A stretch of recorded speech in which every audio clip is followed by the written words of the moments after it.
Hello everyone, welcome to Plutus IAS. आज हम discuss करेंगे एक वीडियो बॉटनी का, जो कि यूपीएससी बॉटनी ऑप्शनल का सेल बायो के अंदर एक टॉपिक आता है, सेल बायोलॉजी, यूनिट 1, पेपर 2। ठीक है, यूनिट 1 पेपर 2 के अंदर एक टॉपिक आता है जिसका नाम है muscle contraction.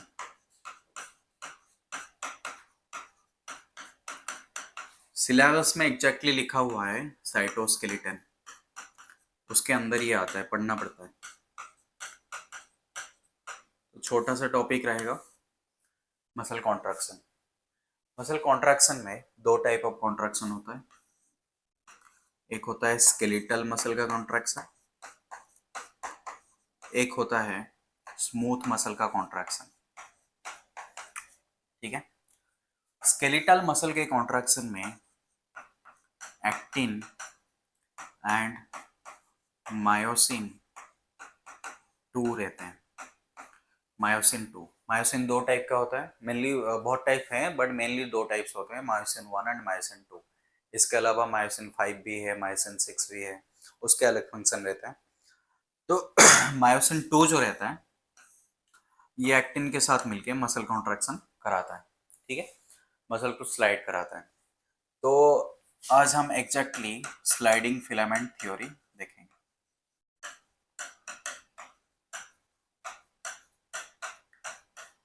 Sliding filament theory, इस थ्योरी के अंदर जो मायोसिन है उसको बोला जाता है थिक फिलामेंट। क्या बोला जाता है?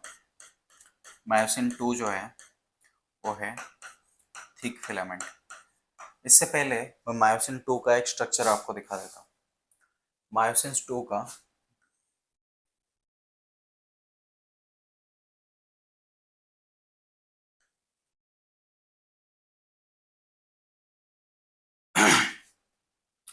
These are the head region, और यहाँ पे ये जो दो हैं ये दो हेवी चेन्स हैं।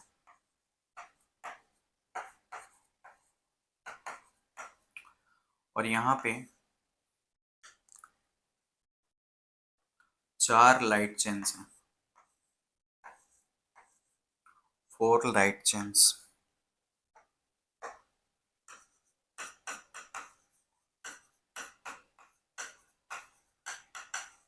दो हेवी चेन्स हैं, 4 लाइट चेन्स हैं।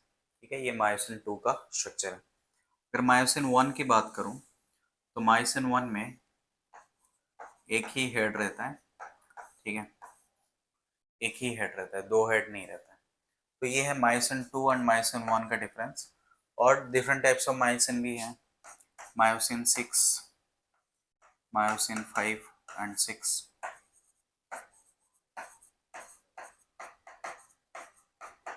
ये अलग काम करते हैं। ये लोग वेसिकल ट्रांसपोर्ट करते हैं,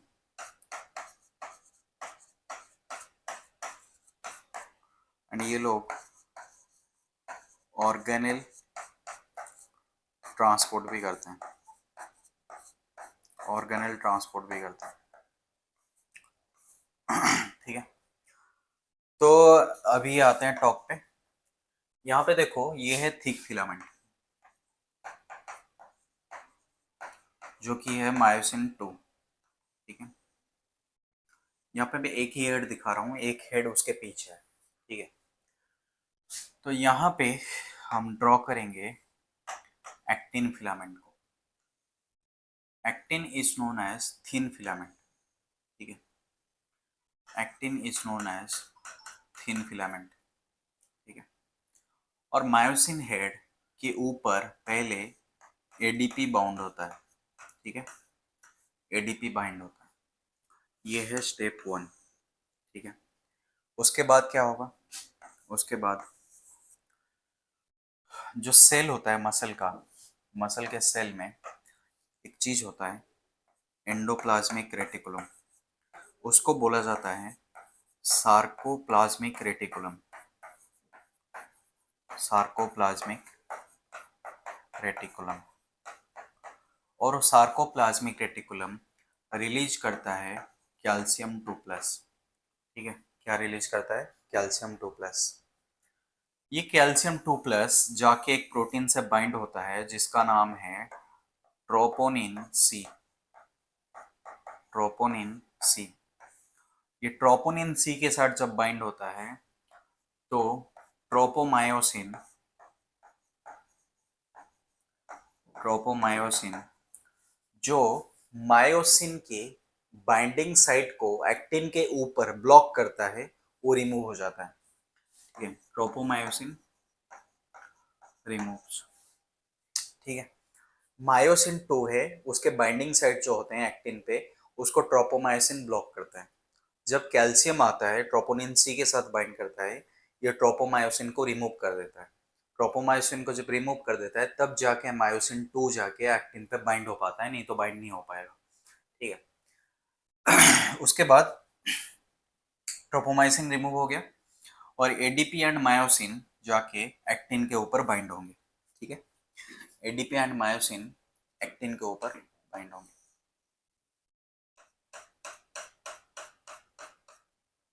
ठीक है,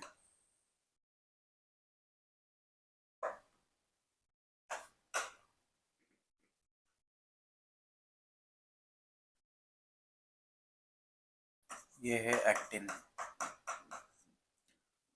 इसके ऊपर बाइंड होंगे एडीपी एंड मायोसिन, बाइंड होंगे। बाइंड हो गया। बाइंड होने के बाद थर्ड स्टेप में क्या होगा?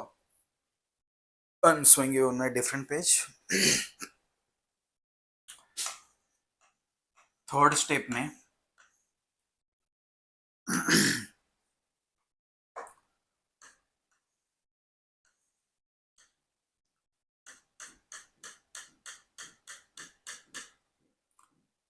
यहाँ पे है एक्टिन। ठीक है, बाइंड होने के बाद ये बाइंड तो हो गया एडीपी, इसके साथ है एडीपी। अभी ये मूव करेगा। ठीक है, अभी ये यहाँ तक मूव करेगा, इसी मूवमेंट के वजह से कॉन्ट्रैक्शन होता है। इसी यहाँ से यहाँ तक मूव करेगा मायोसिन हेड। कितना मूव करता है? 5 माइक्रोमीटर मूव करता है। Due to this movement contraction होता है। ठीक है, उसके बाद क्या होगा? फोर्थ स्टेप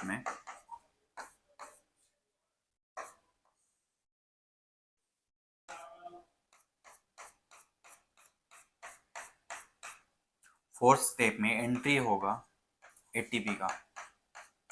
एटीपी का एंट्री होगा और यहाँ पे है एक्टिन। ठीक है, मायोसिन के साथ एटीपी बाइंड हो जाएगा। इस बाइंडिंग के वजह से मायोसिन 2 एक्टिन से हट जाएगा, डिटैच होगा, एक्टिन से डिटैच हो जाएगा। तो स्टेप में मायोसिन 2 एक्टिन से डिटैच हो रहा है। ये जब क्रॉस कर रहा है, ये जब बाइंड हो रहा है तो उसको क्रॉस ब्रिज फॉर्मेशन बोलते हैं। Cross bridge formation. ठीक है, तो ये डिटैच होगा। अभी फोर्थ स्टेप में डिटैच हो गया। डिटैच होने के बाद फिफ्थ स्टेप में, ठीक है, क्या होगा? एटीपी हाइड्रोलाइसिस होगा। ATP hydrolysis. हाइड्रोलाइसिस होने के बाद ये फिर से एडीपी मायोसिन, एटीपी हाइड्रोलाइसिस होके क्या बनेगा? एडीपी प्लस मायोसिन 2, ये फिर से बाइंड करेगा लाइक स्टेप 1। ठीक है, ये फिर से बाइंड करेगा लाइक स्टेप 1 जो मैंने दिखाया था। ठीक है, तो ये था स्लाइडिंग फिलामेंट थ्योरी। तो ये तो स्केलेटल मसल में होता है। तो स्मूथ मसल में क्या होता है? स्मूथ मसल में एक्चुअली क्या होता है? ट्रोपोनिन वगैरह नहीं होता। वहाँ पे एक प्रोटीन आता है जो कैल्शियम के साथ बाइंड करता है, जिसका नाम है कैल्मोड्यूलिन। जब कैल्शियम कैल्मोडुलिन के साथ बाइंड करता है, जब कैल्शियम कैल्मोडुलिन के साथ बाइंड करता है, उसके बाद मायोसिन में एक लाइट चेन होता है, light chain, myosin light chain kinase activate हो जाता है। Myosin light chain kinase activate होने के बाद मायोसिन लाइट चेन में फॉस्फोराइलेशन होता है, फॉस्फेट लग जाता है। फॉस्फेट लगने के बाद अभी इस फॉस्फेट लगने के बाद मायोसिन लाइट चेन में मूवमेंट होगा, मायोसिन लाइट चेन में मूवमेंट होगा, ठीक है। और यहाँ पे 80 पेज एक्टिवेट होगा। जब 80 पेज एक्टिवेट होगा तब मसल कॉन्ट्रैक्शन होगा। तो ये होता है स्मूथ मसल, ठीक है, ये होता है स्मूथ मसल में। और स्लाइडिंग फिलामेंट थ्योरी जो हमने पढ़ा, तो ये होता है स्केलेटल मसल में। तो सेल बायो का मैं सोच रहा हूँ एक कम्प्रिहेंसिव लेक्चर लेके आऊँ जो पूरा यूनिट को कवर करे। तो if I get time, so I'll be making the videos of cell bio unit or any other unit if you will demand. So ये आप देखो, स्लाइडिंग फिलामेंट थ्योरी समझो, ठीक है। जो भी डाउट्स हो कमेंट में मुझे पूछो।